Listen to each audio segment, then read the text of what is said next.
నమస్తే. Welcome to our channel. నేను మీ పద్మావతి. ఈరోజు మనతో పాటు ప్రముఖ ప్రొడ్యూసర్ నటికుమార్ గారు ఉన్నారు. మరి ఆయనతో మాట్లాడి మరిన్ని విషయాలు తెలుసుకునే ప్రయత్నం చేద్దాం. మీరు కూడా చూసేయండి. నమస్కారం సార్. వాస్తవం. సార్ యాక్చువల్‌గా మంగ్లీ అంటే ప్రతి ఒక్కరికి తెలిసిన సో, ఆమె గత ఎన్నికల్లో చూసుకుంటే పార్టీల పరంగా ఆమె వైసీపీకి మద్దతుగా తెలుపుతూ ఆమె ప్రచారానికి కూడా వెళ్ళింది. సో, ఈ సంగతి అందరికీ తెలుసు. అయితే ఇప్పుడు ఆమె 2 రోజుల క్రితం రథసప్తమి కారణంగా అరసవెల్లి టెంపుల్‌కి దర్శనం కోసం వెళ్ళింది. అయితే ఇక్కడ ఒక పాయింట్ వచ్చింది. ఏంటి అంటే ఆమె ఒక్కతే కాకన్నా ఆమెతో పాటు కేంద్ర మంత్రి రామ్మోహన్ నాయుడు కూడా వెళ్లారు. వీళ్ళిద్దరూ కలిసి వెళ్లారు కాబట్టి వీళ్ళిద్దరికీ ఏదో సంబంధం ఉంది అని దాంతో పాటుగా టీడీపీ శ్రేణులు మొత్తం కూడా వీళ్ళిద్దరి మీద మండిపడుతున్నారు. అసలు ఎందుకని వీళ్ళిద్దరూ కలిసి వెళ్లారంటారు? వీళ్ళిద్దరి మధ్యన ఏం సంబంధం ఉంది అని పాయింట్ ఔట్ చేస్తున్నారు. మీ ఒపీనియన్ ఏంటి సార్ అసలు? ఇప్పుడు ఒకటమ్మా, వెళ్ళినా దర్శనం కోసం తీసుకెళ్ళినా, దర్శనం కోసం పర్మిషన్ ఇచ్చినా అది ప్రాబ్లం లేదు. ఎందుకంటే దేవుడి దర్శనం కోసం అందరూ వెళ్ళొచ్చు. అంటే ఇక్కడ ప్రాబ్లం మళ్ళా ఏంటంటే, మంగ్లీ గారు సంస్కృత శిక్షణ తిరుపతి దేవస్థానం చైర్మన్‌గా ఉన్నారు. ఆయన పైన మన రుద్వి గారి తర్వాత. అక్కడ చాలామంది టీడీపీ వాళ్ళు కానీ, ఇంక్లూడింగ్ మేము కానీ అందరం కూడా ఆమె పాడిన పాటల్లో కానీ కొన్ని నియమ నిబంధనలు మనకు దేవస్థానం కొన్ని నిబంధనలు కానీ ఇవన్నిటిలో కూడా మొత్తం బస్టు పట్టిపోతున్నాయి. దయచేసి ఆమెను మనం తీసివేయండి అని చెప్పి మనమే కాదు టీడీపీ శ్రేణులు కూడా మనం అందరం కూడా పెట్టాం. ఎందుకంటే అన్ని గోవింద గోవింద నామస్వరంతో వెళ్ళవలసిన ఏడుకొండలవాడి స్వామి దగ్గర ఆమెని ఒక ఆడామిని పెట్టకూడదు, కరెక్ట్ కాదు అనేది మనం అందరం కూడా పెట్టాం. ఎందుకంటే అక్కడ వెళ్ళింది ఆధ్యాత్మిక కేంద్రం. ఆధ్యాత్మిక కేంద్రంగా నామస్వరంతో మనం వెళ్తూ ఉండాలి తప్ప ఈ విధంగా ఉండకూడదు. ఎందుకంటే ఆమె అన్ని రకాల సాంగులు పాడింది. అన్ని రకాల సాంగులు కూడా పాడింది. ఇంకా డిఫరెంట్ నుంచి మనం డైలాగ్స్ కూడా కొన్ని డిఫరెంట్గా ఉన్నాయి కాబట్టి మనం ఉండకూడదు అనేది ఒకటి. రెండోది ఆమె ప్యూర్ వైసీపీ. జగన్మోహన్ రెడ్డి గారి ఆమె ఆదేశంతోనే మొత్తం టోటల్గా కొన్ని కార్యక్రమ పార్టీ సాంగ్స్ కానీ అడిగాం పాడడం కానీ అన్నింటిలో జరిగింది. మరి టీడీపీ వారు ఎందుకు మరి రామ్మోహన్ నాయుడు గారు ఆమెని మరి ఎంకరేజ్ చేసి ఆమె అంటే దర్శనంకి వెళ్ళడం కోసం తప్పు పట్టట్లేదు. ఆమెను ఎందుకు ఎంకరేజ్ చేసి మరి ఆమెతో పాటు వెళ్ళడం ఎందుకు వెళ్ళారు అనేది ఒకటి వివరణ ఇవ్వాల్సిన బాధ్యత ఉంది. ఆయన కేంద్ర మంత్రి బండారు సత్యనారాయణమూర్తి గారు ఎక్స్ మినిస్టర్ అండ్ ఎమ్మెల్యే వాళ్ళ అమ్మాయిని చేసుకున్నారు. చాలా మంచి వ్యక్తి. ఎర్రంనాయుడు గారి అబ్బాయి. ఆయనకు మంచి పేరు ఉంది కనుక ఇక్కడ ఈ విషయంలో వివరణ ఇవ్వాల్సిన అవసరం అచ్చెన్నాయుడు గారికి ఉంది, రామ్మోహన్ నాయుడు గారికి ఉంది. వైసీపీ వాళ్ళని మళ్ళీ ఏమైనా దగ్గర చేర్చుకొని వాళ్ళు ఏమైనా మళ్ళీ టీడీపీలో చేర్చుకుందాం అనుకుంటున్నారా? ఐకమత్యం కోసం ఏమైనా చేసుకుందాం అనుకుంటున్నారా? ఎందుకంటే వాళ్ళకి టీడీపీలో సరైన నాయకత్వాలు లేవని తీసుకుంటున్నారో నాకు తెలియదు. ఎందుకంటే ఎంఈవి సత్యనారాయణని కూడా ఏదో టీడీపీలో బీజేపీలో ఉన్న కూటమికి తీసుకుందామని అనుకుంటున్నారు. అంతకు ముందు ఎంఈవి సత్యనారాయణ గారిని క్రిస్టియన్ ప్రాపర్టీలు మొత్తం టోటల్గా కబ్జా చేశారని చెప్పేసి ఒంటి కాలుతో ఆ సైట్ల కాడికి కూడా వెళ్ళి పోరాడిన వ్యక్తి పవన్ కళ్యాణ్ గారు, మాట్లాడిన వ్యక్తి పవన్ కళ్యాణ్ గారు.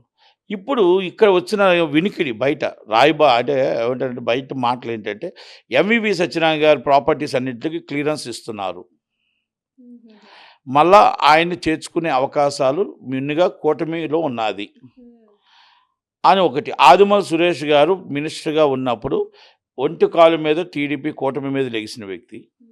ఈరోజు మళ్ళీ వాళ్ళని కూడా టీడీపీలో చేర్చుకుంటున్నారు.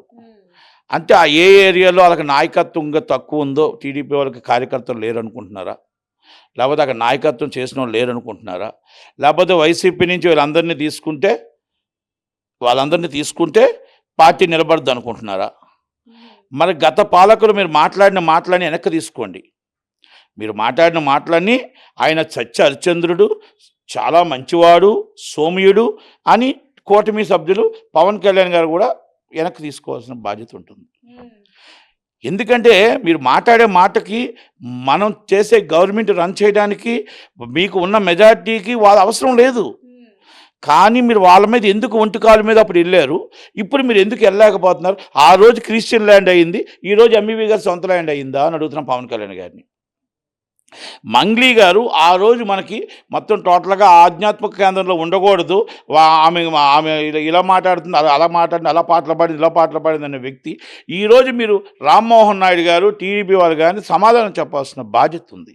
అలాగే ఆదిమూలపు సురేష్ గారు ఆ రోజు మినిస్టర్గా ఉండేటప్పుడు, వైసీపీ మినిస్టర్గా ఉండేటప్పుడు మరి జగన్మోహన్ రెడ్డి గారు విధేయుడు, మొత్తం టోటల్గా ఎవరి శత్రువు, టీడీపీ అంటే కూటమికి శత్రువు, ఈరోజు మంచివాడు అయ్యాడా అని అడుగుతున్నా. కొంతమంది ఏ ఎండకు ఆ ఎండకు గొడవ ఎత్తుక్కుంటారు. ఆ చోటు ఇవ్వడానికి మీ మీద మీరు వాళ్ళ మీద పోరాడిన కార్యకర్తలు ఉన్నారే, వాళ్ళ మీద పోరాడి స్టేషన్కి వెళ్ళే కార్యకర్తలు ఉన్నారే, వాళ్ళ మీద పోరాడి మొత్తం టోటల్గా దెబ్బలు తిన్న కార్యకర్తలు ఉన్నారే, వాళ్ళకి ఏం సమాధానం చెప్తారని అడుగుతున్నాను నేను. లోకేష్ గారు, చంద్రబాబు నాయుడు గారు, పవన్ కళ్యాణ్ గారు వాళ్ళకి ఏం సమాధానం చెప్తారు అని అడుగుతున్నా. ఏం మీకు మెజార్టీ లేదా, లేకపోతే అక్కడ నాయకత్వం లేదా, లేకపోతే మంగ్లీ గారి కంటే ఇంకా బాగా మంచిగా సాంగ్లు పాడేవాళ్ళు మీ టీడీపీలో లేరా, లేకపోతే మీకు ఎంవివి సత్యనారాయణ గారి కంటే పెట్టుబడిదారు ఎవరు మీ దగ్గర లేరా, లేకపోతే ఆయన లేకపోతే విశాఖపట్నంలో మీరు వెళ్ళలేరా, అక్కడ ఎంపీ భరత్ గారు ఉన్నారు కదా. అంటే బిజినెస్లో మొత్తం టోటల్గా అంటే బిజినెస్లు చేసి మీకేమైనా పార్టీకి అని ఇవ్వాలా, కాదు కదా. ఆదిమూలపు సురేష్ గారి కంటే ఇంకా గొప్ప వాళ్ళు లేరు అక్కడ, అంటే మీ నాయకత్వం లోపం ఉందా, ఆదిమూలపు సురేష్ గారిని ఎందుకు చేర్చుకోవాలి. ఇవన్నిటి మీద జగన్మోహన్ రెడ్డి గారు ఒక మాట మాట్లాడారు, క్యారెక్టర్ ఉండాలి అన్నాడు. క్యారెక్టర్ లెస్ ఉన్న వాళ్ళతో అది క్యారెక్టర్ లెస్, అది విజయసాయి రెడ్డి గారికి కూడా వర్తిస్తుంది అన్నాడు. అంటే ఏమన్నాడో తెలుసా, క్యారెక్టర్ లేనివాడు నా దగ్గరికి వెళ్ళిపోతాడు, కొత్త నీరు నా కాడకు వస్తుంది, వీళ్ళందరూ క్యారెక్టర్ లేని వాళ్ళు అటు చేర్చుకుంటున్నారు, ఈ లాలోజీలు పడుతుంటారు, ఇలాంటి వాళ్ళతో ఐ డోంట్ కేర్, నా కార్యకర్తలు నేను కాపాడుకుంటా, నా కార్యకర్తలు నేను నిలబెట్టుకుంటా అని మగాడ్లాగా ఆయన మాట్లాడితే, వాళ్ళందరినీ ఎలా చేర్చుకోవాలని మీరు ఆలోచిస్తుంటే, మీకు రేపు విజయసాయి రెడ్డి గారు రిజైన్ చేసింది బీజేపీకి వెళ్తుంది, మరి అక్కడ ఏదో లాలోచి ఉంది. ఇవన్నీ కూడా రేపు పార్టీ నష్టానికి దారితీస్తుంది. రేపు పార్టీ పవన్ కళ్యాణ్ గారి మీద ఒక నమ్మకం ఉంది. పవన్ కళ్యాణ్ గారు అంటే ఒక పవర్ఫుల్, పవన్ కళ్యాణ్ గారు మాట మీద నిలబడతారు, పవన్ కళ్యాణ్ గారు అంటే మాట ఇచ్చారంటే మాట తప్పరు. అలా ఆ క్రిస్టియన్స్ అంతా కూడా అమ్మో ఎంవివి సత్యనారాయణ గారి దగ్గర మా క్రిస్టియన్ ల్యాండ్ కొన్ని లక్షల కోట్ల ఆస్తులు ఉన్నాయి, మా బాప్టిస్ట్ చర్చ్ ఆస్తులు అన్నీ వచ్చేస్తాయి అనుకున్నారు. ఆ రోజు పోరాటం, ఈరోజు మీ గవర్నమెంట్ వచ్చిన తర్వాత మీరు ఏమి చేశారు, నెంబర్ 1 అసలు మీరు పట్టించుకున్నారా అని అడుగుతున్నా. నెంబర్ 2 మనం ఏ మాటగా మాట్లాడినా పార్టీలకు అతీతంగా కాపు నాయకుడు, కాపుకి పెద్ద వ్యక్తి, కాపుల పాటు పెన్నిది, ముద్రగడ్డ 14 వయసులో పెద్దవారు, మనం పార్టీలు ఉండొచ్చు, కానీ కులం వచ్చేటప్పటికి కులంలో మనందరం ఒకటై ఉండాలి. మన కుల నాయకుడిని ఎవరైనా తిరగబడితే మనం పార్టీలకు అతీతంగా ఖండించవలసిన బాధ్యత ఉంది. ఆ ఖండించవలసిన బాధ్యత మనకు లేదా అని అడుగుతున్నాను నేను. ఆ ఖండించవలసిన బాధ్యత ప్రతి కాపు నాయకుడికి లేదా అని అడుగుతున్నాను నేను. ఎందుకంటే మంచి అవ్వచ్చు, చెడవచ్చు, లేకపోతే ఆయన ఇంకో పార్టీకి సపోర్ట్ చేయొచ్చు, ఎవరైనా చేయొచ్చు. ఒక మనిషిని, ఒక పెద్ద వ్యక్తి మీదకి అక్కడ దాడి జరిగితే తప్పు. ఇది మనం అందరం కూడా అన్ని కులాలు, అన్ని జాతులు ఒకటైనా మన కులం కూడా ఒకటవ్వాలి అనేది నా ఉద్దేశం. ఎందుకంటే దాన్ని మందకృష్ణ మాదిగ గారిని చూసి నేర్చుకోవాలి మనం. ఈరోజు 1,00,000 డప్పులతో మొత్తం టోటల్గా సాధించుకుంటూ వచ్చాడు. ఓకే, పోరాట సమితి బీసీలో చేర్చాలని ఆయన పోరాటంలో ఎక్కడ లోపం ఉండొచ్చు, లేకపోతే ఇంకోటి ఉండొచ్చు, కానీ పెద్ద వ్యక్తిగా మనం గౌరవించాలి, మన కాపు నాయకుడిగా మనం గౌరవించాలి, మన నాయకుడిగా మనం గౌరవించాలి. అంటే వ్యక్తిగత పార్టీలకు అతీతంగా డిఫరెంట్ ఉండొచ్చు, అభిప్రాయాలు ఉండొచ్చు, కానీ ఆ దాడిని ఖండించాల్సిన బాధ్యత మనందరికీ ఉంది. పవన్ కళ్యాణ్ గారికి కూడా నాకు రిక్వెస్ట్ ఉంది. ఇది పూర్తిగా దాడిని అసంభవ సందర్భంలో ఎవరో దాడి చేశారు, అది ఎవరు చేశారనేది పట్టుకొని పోలీసు వాళ్ళు కూడా ఇమీడియట్గా యాక్షన్ తీసుకోవాలి. ఎందుకంటే ఇది కాపులు అందరికీ అవమానం. ఇది ఒక్క ముద్రగడ్డ గారిది అనుకోవడం తప్పు. ఆయనకి రేపు జరగవచ్చు, రేపు నటికుమార్ జరగవచ్చు, రేపు ఇంకొకరు జరగవచ్చు. దయచేసి అర్థం చేసుకోవాలి.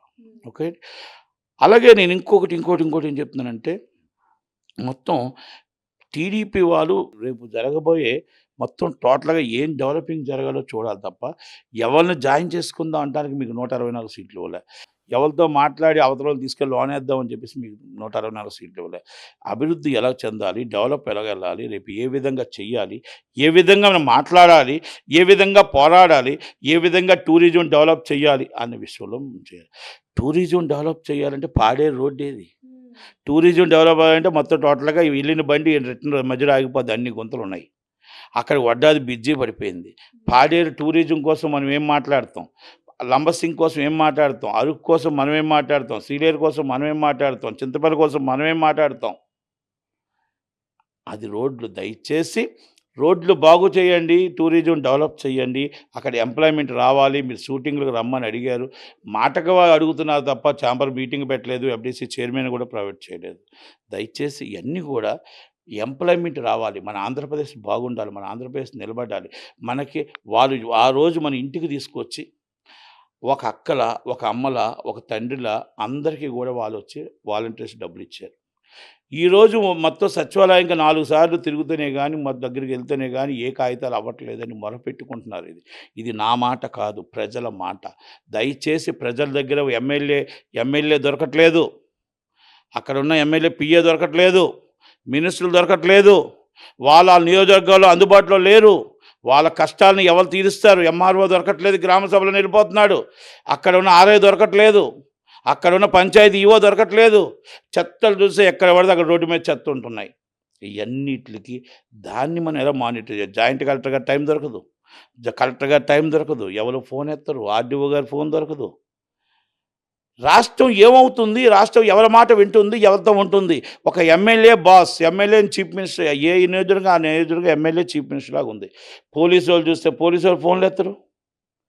ఇవన్నీ కూడా నియోజకవర్గాల్లో బాధపడుతూ ఉన్నారు. కనుక దయచేసి దాన్ని మనం రెక్టిఫై చేసి ఒక మంచి రాజ్యం చేయండి. ఇంతకుముందు జగన్మోహన్ రెడ్డి గారి పాలన బాగుంది అని 10 మాటలు అనుకుంటుంటప్పుడు మనది బాగోలేదని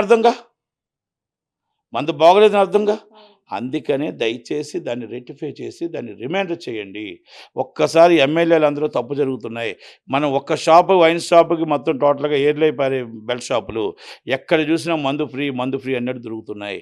విపరీతంగా రేట్లు అమ్ముతున్నారు. ఎక్స్చేంజర్లు పట్టించుకోవట్లేదు, పోలీసులు పట్టించుకోవట్లేదు. దయచేసి సీరియస్గా తీసుకోండి. ఇది మళ్ళీ నేను అన్నింటిలో కూడా ఒక రిపీట్ చేస్తున్నా. అందుకని పార్టీ డెవలప్ అవ్వాలి అంటే మనం ఇవన్నీ చేయాలి.